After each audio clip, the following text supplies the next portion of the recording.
레위기 6장 말씀입니다.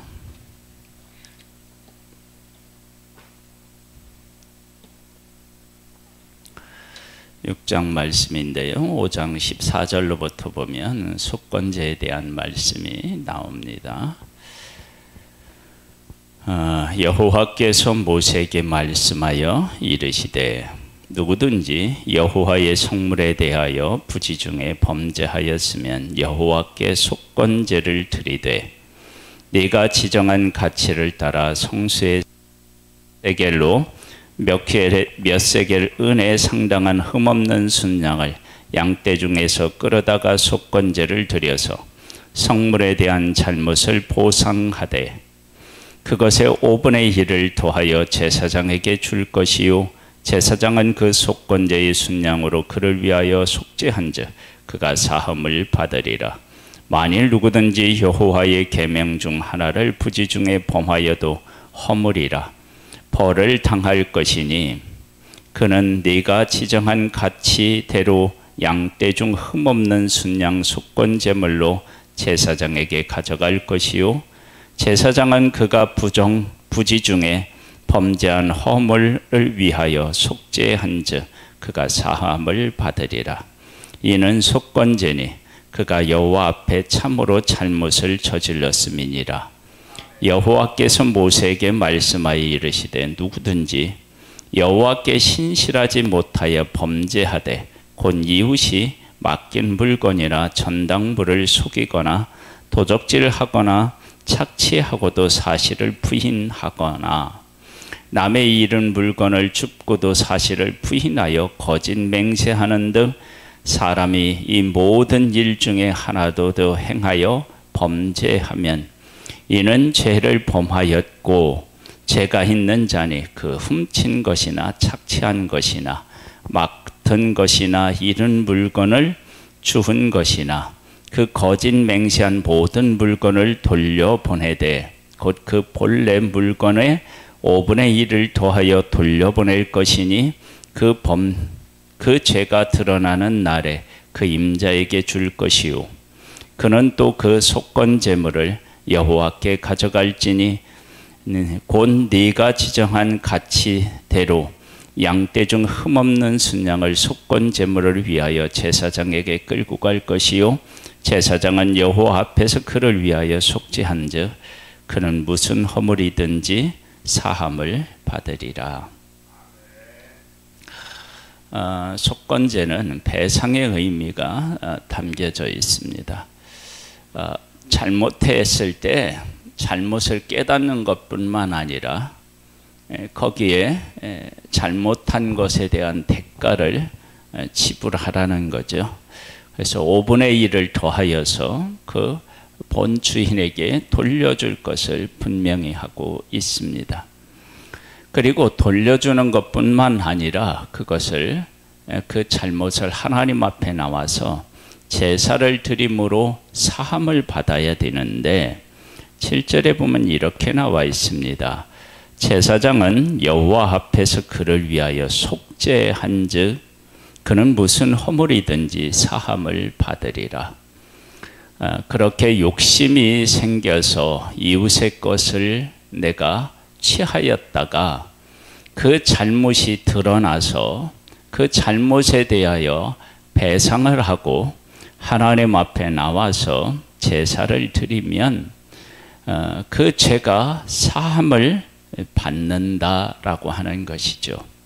그래서 다른 사람의 것에 대해서 욕심을 내면 반드시 배상을 해야 되고요. 그리고 배상으로 끝나지 않고 하나님 앞에서 잘못한 것들을 고백하고 그리고 나서 제사를 드려서 용서를 받아야 됩니다. 하나님께서는 하나님의 백성들에게 5가지의 제사를 말씀하셨습니다. 5제사 7절기 그러는데요. 이 5가지 제사는 번제, 소제, 화목제, 속죄제, 속건제입니다. 이 5가지 제사는 하나님께서 그 백성들에게 베풀어 주신 은혜와 사랑에 근거합니다. 하나님께서 하나님의 백성들에게 베풀어 주신 은혜를 이스라엘 백성들이 삶에서 경험하고, 그리고 그렇게 경험한 하나님의 은혜를 어떻게 보답할까, 이렇게 하나님 앞에서 내 삶을 돌아보고, 그리고 나서 하나님 앞에 어떻게 하나님 앞에 감사해야 될까, 어떻게 헌신해야 될까, 나의 삶의 이 행복을 하나님 앞에 어떻게 감사해야 될까, 이런 부분에 대하여서 하나님 앞에 나와서 제사를 드리고, 그리고 내가 잘못한 일이 있다, 부지 중에. 그러면 그 부지 중에 잘못한 일도 깨닫게 되면 하나님 앞에 나와서 용서를 구하고, 내가 분명히 의식적으로 잘못한 일이 있다, 그러면 그 일에 대하여 욕심을 부린 것이 있다, 그러면 배상하고 하나님 앞에 와서 제사를 드려야 된다. 그래서 제사는 삶하고 뗄래야 뗄 수 없는 관계가 있다. 하나님이 베풀어 주신 은혜, 그것 때문에 하나님 앞에 나와서 예배를 드려야 되는 하나님하고의 관계, 그리고 이웃하고의 관계, 이런 부분이 맞물려서 제사가 진행되고요, 제사를 드리게 되고, 그리고 이 제사는 항상 과거, 현재, 미래에 대한 것들이 함께 사실은 또 어우러집니다. 과거, 하나님이 어떻게 지금 나한테 은혜를 베풀어 주셨는가, 현재 하나님께 그 은혜 받은 나는, 그리고 잘못한 나는 어떻게 해야 되는가, 그리고 내가 하나님 앞에 나아가서 제사를 지내고, 또 잘못한 사람들에게 배상을 하고, 그리고 다시 관계가 회복되어서, 여기에 제사장은 여호와 앞에 그를 위하여 속죄한즉 그가 무슨 허물이든지 사함을 받으리라. 죄를 용서받고 이스라엘 백성은 다시 하나님 앞에서 정결하게 된 상태에서 새롭게 삶을 시작하고, 그러면서 하나님의 뜻을 향하여 이제 바르게 살아야지 라고 결단하며 살게 되는 그러한 일들이 생기게 됩니다. 제사를 드릴 때 어떤 방식으로 제사를 드려야 되는지가 8절부터 이제 나오는데요, 보겠습니다. 여호와께서 모세에게 말씀하여 이르시되 아론과 그의 자손에게 명령하여 이르라. 번제의 규례는 이러하니 번제물은 아침까지 제단 위에 있는 석쇠 위에 두고 제단의 불이 그 위에 꺼지지 않게 할 것이요, 제사장은 세마포 긴 옷을 입고 세마포 속 바지로 하체를 가리고 제단 위에서 불태운 번제의 재를 가져다가 제단 곁에 두고 그 옷을 벗고 다른 옷을 입고 그 재를 진영 밖에 정결한 곳으로 가져갈 것이요, 제단 위의 불은 항상 피워 꺼지지 않게 할지니 제사장은 아침마다 나무를 그 위에 태우고 번제물을 그 위에 벌려놓고 화목제의 기름을 그 위에 불사를 찌며 불은 끊임이 없이 제단 위에 피워 꺼지지 않게 할지니라.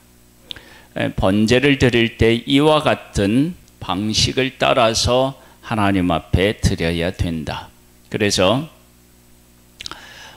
성소가 그 한마디로 정의한다면 하나님의 말씀대로 이루어진 곳이 성소입니다.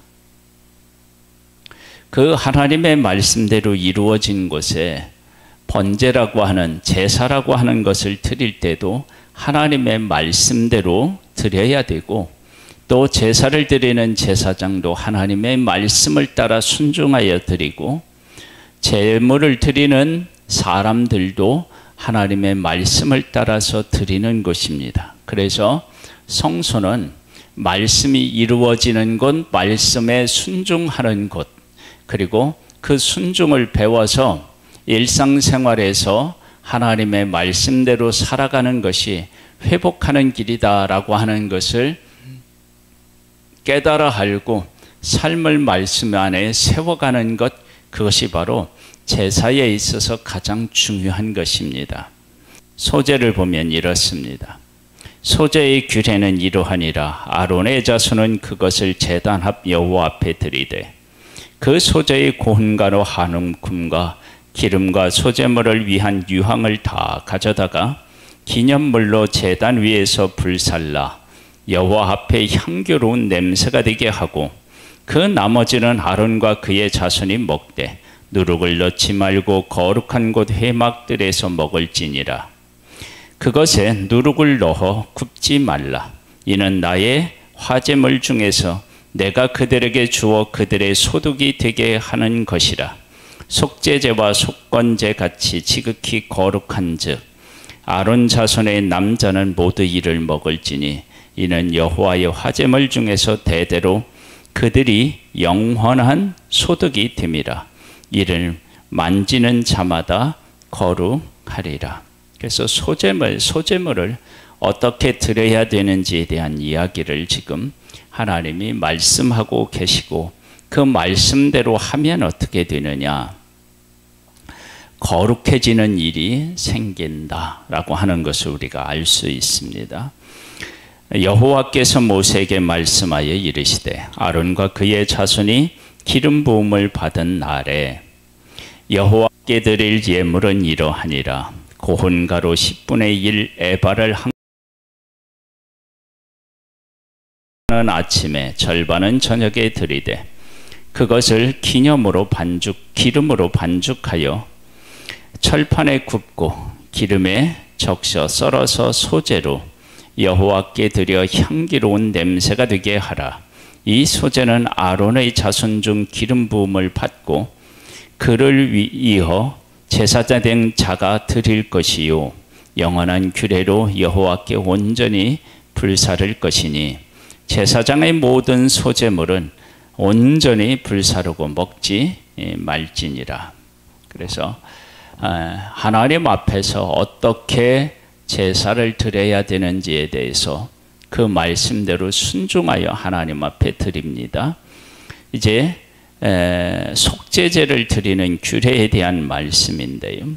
여호와께서 모세에게 말씀하여 이르시되 아론과 그의 아들들에게 말하여 이르라. 속죄제의 규례는 이러하니라.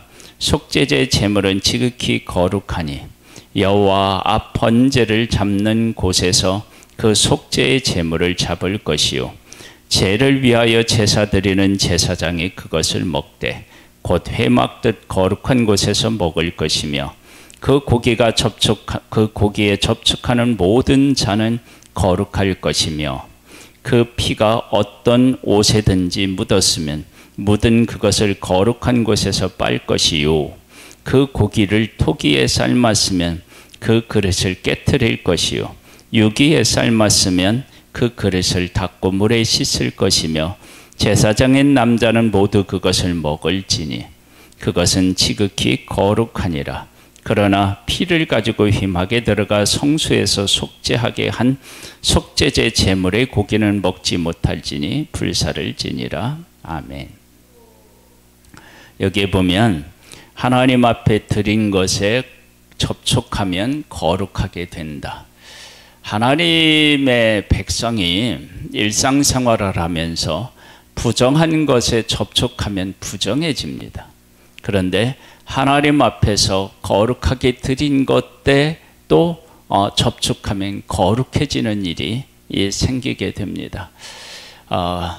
이 차이, 즉 우리는 부정하게 될 수도 있고 거룩하게 될 수도 있습니다.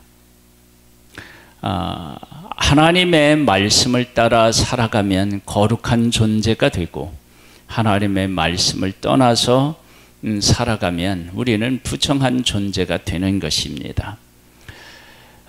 성소의 가치는 우리의 죄를 씻는 데 있지만 그 씻는 것에 대한 가장 기본적이고 중요한 원리는 어디에 있느냐면 하나님의 말씀이 성취되었다라고 하는 것에 있습니다. 성소는 100% 하나님의 말씀대로 순종하여서 지어진 곳입니다. 거기에 있는 모든 기구들도 다 하나님께서 말씀하신 그 뜻대로 이루어진 곳입니다. 그곳에 하나님이 임재하시고 그리고 하나님의 뜻에 의하여서 제사장이 된 사람들, 그들이 입어야 될 옷, 그것도 하나님이 다 말씀하신 대로 순종하여 지어지고 그들이 하나님 앞에서 기름을 발라서 거룩하게 구별하고 그리고 제사를 드릴 때도 하나님의 말씀을 따라서 제사를 드리고 제사를 드리는 사람도 하나님의 말씀에 따라서 하나님 앞에 나아가면 하나님을 이 성소에 임재하신 그 하나님을 만나고 교제하는 일이 회복의 은혜가 있게 됩니다. 하나님께서는 하나님의 백성, 즉 이스라엘 백성들이 애굽에서 장자를 칠 때 그 장자를 하나님께서 보호하시고 그들을 구별하셨어요. 어린 양의 피로 말미암아서 구별하셨는데 그것은 이스라엘 백성들도 다른 민족하고 전혀 다르지 않는 죄인임을 분명히 하셨고 피로 그들을 보호하시고 구별하셔서 하나님의 백성으로서 사명을 감당하게 하나님이 하셨습니다. 이 제사는 그렇게 하나님의 백성이 된 그들을 하나님과 함께 하고 하나님과 교제를 나누고 하나님의 뜻을 향하여 나아가는 귀한 민족으로 세우는 역할을 어디에서 하느냐? 성소가 그 일을 감당하는 것입니다. 그래서 하나님 앞에 제사를 잘 드리는 사람이 하나님에게 속한 사람이듯이 우리가 하나님 앞에 속한 사람은 예배의 성공자가 되고 우리의 삶을 하나님과 함께하는 하나님의 중심의 삶으로 살아갈 수밖에 없다라고 하는 사실을 이 제사를 통해서 깨닫게 됩니다. 하나님의 사람으로서 예배의 복을 누리는 복된 우리 모두가 되기를 주님의 이름으로 축복합니다. 아멘. 하나님 아버지 감사함을 드립니다. 귀한 날을 우리에게 허락하여 주셔서 하나님이 우리에게 말씀하신 것들을 듣고 그 말씀의 가치를 우리가 깨달아 알고 그 가운데서 살기를 소망하는 귀한 은혜를 주신 하나님을 찬양합니다. 하나님과 동행하고 하나님의 말씀대로 살고 하나님의 뜻을 향하여 나아가는 복된 우리 모두가 되기를 소망합니다. 늘 성령으로 우리를 충만케 하시고 이끌어 주옵소서. 예수님의 이름으로 기도드립니다. 아멘. 하늘에 계신 우리 아버지여, 이름이 거룩히 여김을 받으시오며 나라에 임하옵시며 뜻이 하늘에서 이룬 것 같이 땅에서도 이루어지리이다. 오늘날 우리에게 일용할 양식을 주옵시고 우리가 우리에게 죄 지은 자를 사하여 준 것 같이 우리 죄를 사하여 주옵시고 우리를 시험에 들게 하지 마옵시고 다만 악에서 구하옵소서. 대개 나라와 권세와 영광이 아버지께 영원히 있사옵나이다. 아멘.